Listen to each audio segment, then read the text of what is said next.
Hi everyone, my name is Bruce Roth, and my guest today is Dave Horwoodell. Dave is an enrolled agent and the founder of Torchlight Tax.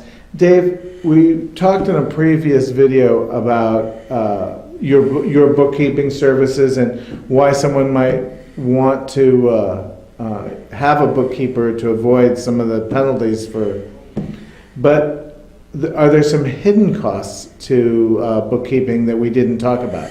Yes, there's actually a major hidden cost in that if you don't have proper books, it can cost you a lot of money.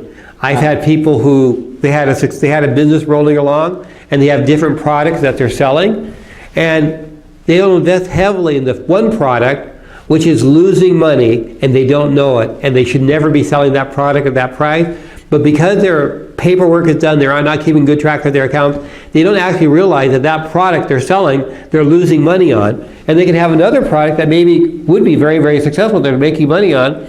They don't promote it because they can't tell where they're making their money and where they're not, which is one good reason to do bookkeeping.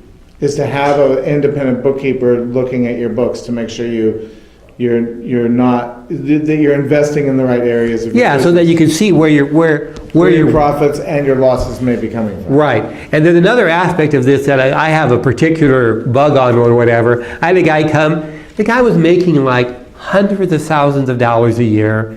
He had a business that was worth millions, right? And he came to me and he said he had trouble with his taxes, he had trouble with his bookkeeping, he was a new client. And I talked to him for a bit, and it was like, he'd been working a couple hours a day all year trying to get his invoicing correct, trying to get his books in order, right?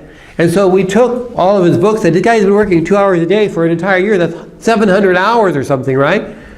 And we looked into it. A guy whose time may be worth $200 an hour.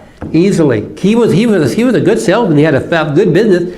And we look into this thing, and it shows he didn't have a $400,000 loss. He didn't have a $400,000 loss. We know he didn't have a $400,000 loss, but the paperwork is so bad.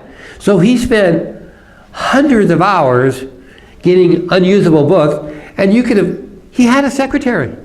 He could have come to a professional and said, I want you to review my company's books, and I want you to train my secretary on doing them right so that you can review them.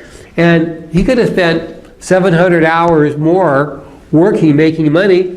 Maybe would have made another $100,000 that year. More. Yeah. There's only 2,000 business hours in a year. 700 hours is a lot. 700 hours is a lot. He's taking a quarter of his time trying to do his books, and he's lousy at books. So I would recommend that people who don't really, like if you have a small business and you're not making a really heavy profit and you're not a great salesman or something and you're good at QuickBooks, well fine, you can do all your bookkeeping, you can keep it all in order, that's great. But if it's not that situation and it's hard for you to do and you hate it and if it keeps going wrong, just hire somebody to do it. Get a professional in. Good. Thank you so much, and thank you for watching.